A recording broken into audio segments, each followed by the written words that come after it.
Assalamualaikum warahmatullahi wabarakatuh dan selamat pagi. Saya ucapkan kepada Puan Masita binti Musa bersyarat di bawah subjek ECS 1153 Perkembangan Kurikulum.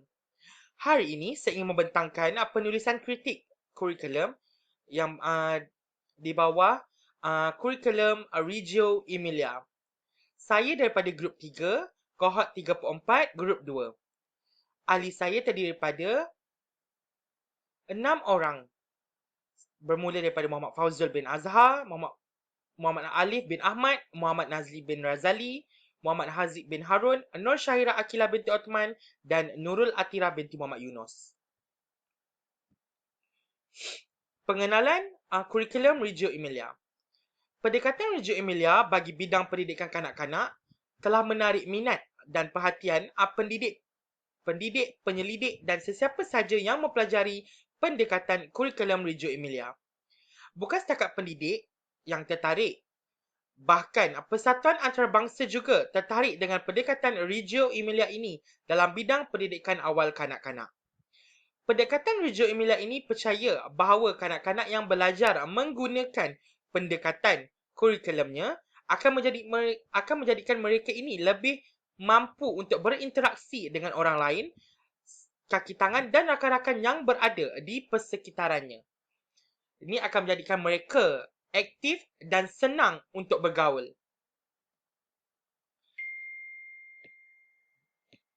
Sejarah pendekatan Reggio Emilia.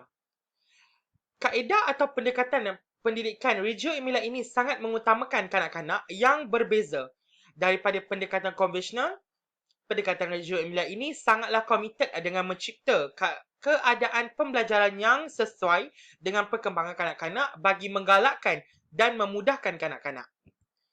Kurikulum Reggio Emilia ini adalah sesebuah sistem yang kompleks, namun walaupun kompleks, ia mampu untuk menarik perhatian dunia pendidikan kanak-kanak selama 50 tahun terakhir ini.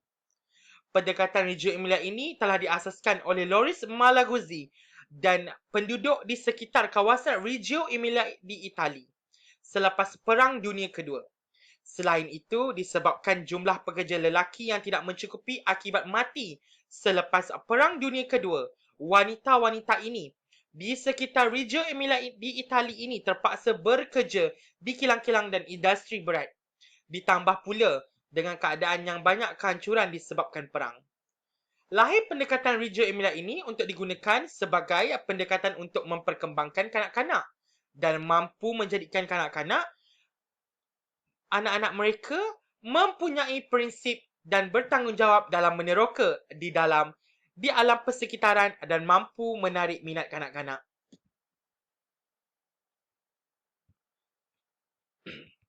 Kurikulum Reggio Emilia. Visi Reggio Emilia ini tentang kanak-kanak sebagai pelajar yang berkebolehan untuk menghasilkan kanak-kanak yang cerdas mengikut model kurikulum Reggio Emilia ini. Kurikulum ini dibina adalah berdasarkan kepada kepentingan kanak-kanak. Kurikulum ini bertujuan untuk kemajuan kanak-kanak tetapi kurang ruang lingkup dalam urutan. Guru mengikuti kepentingan kanak-kanak dan tidak memberikan arahan fokus dalam memberikan pengajaran. Pendekatan Reggio Emilia mempunyai keyakinan yang kuat bahawa kanak-kanak belajar melalui interaksi dengan orang lain.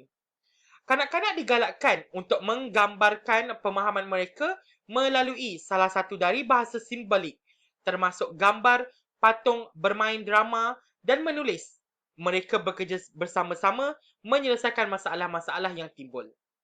Guru sebagai pemudah cara dan kemudian mengamati perdebatan mengenai sejauh mana kanak-kanak mampu menyelesaikan masalah. Semakan gambar dan idea dilakukan jika perlu dan guru membiarkan kanak-kanak untuk mengulangi kegiatan dan mengubah setiap hasil kerja dan tujuan kolektif pemahaman topik yang lebih baik dan guru terlibat dalam proses penerokaan dan penilaian dan memerhatikan.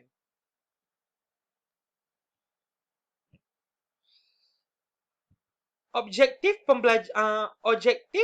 pembelajaran dalam pendekatan kurikulum Reggio Emilia, pertama menghubungkan kekuatan idea dan hak kanak-kanak, potensi serta sumber-sumber yang sering kali terabai. Yang kedua, memperkenalkan kajian, penyelidikan, eksperimen dan dalam pengajaran dan pembelajaran, PDP dengan konteks pembelajaran yang aktif, konstruktif dan kreatif. Meningkatkan profesionalism guru dan menyokong sesuatu kesedaran yang tinggi terhadap nilai-nilai kerjasama serta kebermaknaan hubungan antara anak-anak dan keluarganya. Menjadikan topik utama daripada nilai-nilai penyelidikan, pemerhatian, interpretasi dan dokumentasi daripada pengetahuan yang dibina melalui proses kanak-kanak berfikir. Akhir sekali, mengatur kunjungan terbimbing ke dalam program pendidikan, pameran budaya, seminar dan kursus-kursus dalam isu pendidikan serta budaya ke awal kanak-kanak. Kekuatan kurikulum Reggio Emilia. Reggio Emilia mempunyai kekuatan dari segi bagaimana guru mentafsir dan menerima teori untuk diaplikasikan. Pertama, bertujuan untuk kemajuan kanak-kanak tetapi kurang ruang dan urutan. Guru mengikuti kepentingan kanak-kanak dan tidak memberikan arahan fokus dalam memberikan pengajaran. Pendekatan Reggio Emilia mempunyai keyakinan yang kuat bahawa kanak-kanak belajar melalui interaksi orang lain. Kanak-kanak digalakkan untuk menggambarkan pemahaman mereka melalui salah satu dari bahasa simbolik termasuk gambar, patung, bermain drama dan menulis. Mereka bekerja bersama-sama menyelesaikan masalah yang timbul. Teras kurikulum Reggio Emilia adalah perancangan projek. Ini dapat menggalakkan lagi minat kanak-kanak melalui projek serta projek ini terhasil dari pengalaman pertama yang dirancang oleh guru. Kelemahan kurikulum Reggio Emilia. Kekurangan kurikulum Reggio Emilia ialah setiap kaedah penyelidikan tidak sesuai untuk semua kanak-kanak. Tidak seperti kelas prasekolah tradisional, sekolah Reggio Emilia tidak mempunyai kurikulum yang menyeluruh kerana pendidikan dan perancangan dibuat berdasarkan minat kanak-kanak. Pembelajaran diarahkan kepada kanak-kanak dan berdasarkan projek. Ia sangat sukar untuk menunjukkan kepada ibu bapa bahawa anak-anak mereka sebenarnya belajar. Hal ini kerana tidak ada lembaran kerja yang dikirim ke rumah sebagai contoh menunjukkan bahawa anak mereka telah mempelajari huruf abjad. Memerlukan banyak bahan dan peralatan untuk menyokong kreativiti kanak-kanak. Hal ini kerana pendekatan kurikulum Reggio Emilia berpusatkan kepada kanak-kanak yang menggunakan kaedah projek. Perbezaan kurikulum Reggio Emilia dengan kurikulum yang lain. Perbezaan pertama, kurikulum Reggio Emilia dengan kurikulum John Dewey. Pertama, mengamalkan pendekatan pedagogi dalam pendidikan. Kedua, beliau mengemukakan bahawa pembelajaran bergantung kepada pengalaman dan minat pelajar sendiri dan topik dalam kurikulum seharusnya saling berkaitan. Ketiga, pelajar harus bersifat aktif dan berpusat pada pelajar. Keempat, beliau menjadi profesor pertama di Sekolah Pedagogi University of New York. Kelima, melibatkan kajian proses pengajaran dan pembelajaran, pengurusan bilik darjah, organisasi sekolah dan interaksi guru dan pelajar. Pedagogi moden membahagikan fungsi pengajaran kepada 3 bidang, bidang kognitif, bidang afektif dan bidang psikomotor. Yang ketujuh, pengajaran perlu dilaksanakan melalui pengalaman dan eksperimen. Perbezaan kurikulum Reggio Emilia dengan kurikulum Early Years Foundation Stage. Pertama, membantu anak kecil untuk mencapai hasil yang penting. Kurikulum ini disampaikan dengan menggunakan campuran permainan, disesuaikan mengikuti minat dan gaya pembelajaran serta tahap perkembangan. Bermain sambil meneroka, belajar secara aktif, mencipta dan berfikir secara mendalam. Perbezaan kurikulum Reggio Emilia dengan kurikulum High Scope US. Pertama, berfokuskan kepada beberapa konsep iaitu pembelajaran aktif, menggunakan bahasa, menggambarkan pengalaman dan idea-idea klasifikasi konsep nombor, seriasi, hubungan, ruang dan masa.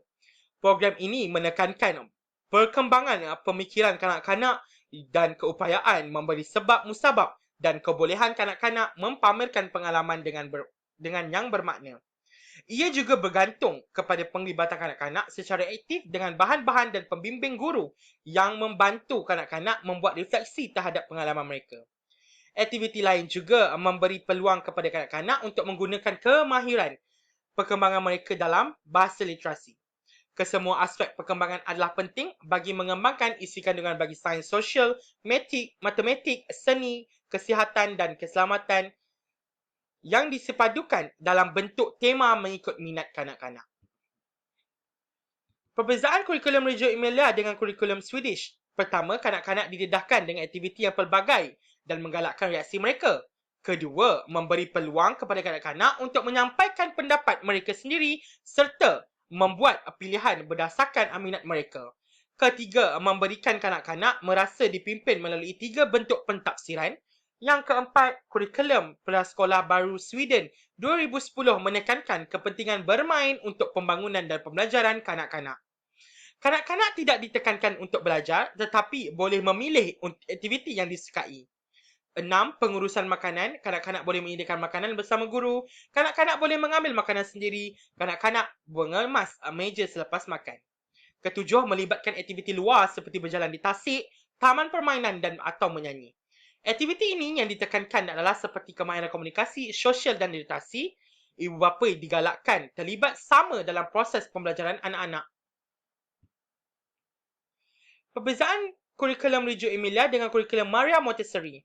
Pertama, rumah kanak-kanak. Yang kedua, berpegang kepada 2 prinsip iaitu kanak-kanak lebih mudah untuk belajar jika mereka diberi peluang untuk berinteraksi dan kanak-kanak berupaya untuk mengajar diri mereka sendiri. Aspek yang diambil kira dalam pendidikan Montessori ialah persekitaran sekolah, kurikulum, kanak-kanak, bahan guru. Persekitaran, kawasan pembelajaran yang luas, terbuka, lengkap dengan taman permainan. Kanak-kanak pula, kanak-kanak yang digabungkan tanpa perlu diasingkan mengikut peringkat umur, kanak-kanak bebas untuk membuat projek atau aktiviti sendiri. Guru pula, kawalan daripada guru secara minimal. Guru hanya memerhati setiap perlakuan yang dilakukan oleh kanak-kanak supaya tidak melibatkan diri, namun hanya melibatkan diri sewaktu membuat demonstrasi. Bahan pula yang digunakan adalah bahan yang direka semula daripada bahan yang asal seperti sudu, gelas dan pisau. Kanak-kanak didedahkan dengan pengajaran seperti memasak dengan menggunakan api dan menyiram pokok dengan pengawasan daripada orang dewasa. Kurikulum pula aktiviti berkaitan kehidupan, aktiviti bersifat akademik dan aktiviti berkaitan penggunaan deria. Perbezaan kurikulum Reggio Emilia dengan kurikulum Tewariki. Pertama, dasar untuk menyediakan perkembangan dan pembelajaran awal kanak-kanak berdasarkan konteks sosial budaya. Kedua, tidak mengira peringkat usaha dan didedahkan dengan peringkat awal lagi. Dari segi perkembangan fizikal, kanak-kanak diajar tentang emosi dan penderaan untuk keselamatan, keselamatan, 4 tahap penilaian yang digunakan, empowerment, pengupayaan, pembangunan holistik keluarga dan masyarakat dan hubungan. Domen utama dalam penilaian fizikal iaitu penerokaan melalui permainan, keyakinan dan kawalan tubuh mereka, strategi untuk penerokaan, pemikiran, penaklukan dan yang kreatif. Membangunkan teori-teori kerja untuk memberi makna bahan semula jadi, sosial fizikal dan dunia bahan. Komunikasi bukan lisan, kemahiran responsif, bertindak balas, pergerakan isyarat dan ekspresi anggota badan dan menunjukkan perasaan dan emosi dengan baik. Komunikasi lisan, kemahiran bahasa dalam konteks sebenar, mengulang bunyi dan perkataan meningkatkan kemahiran struktur dan makna bahasa. Menghargai bahasa ibunda sebagai bahasa kehidupan dan relevan.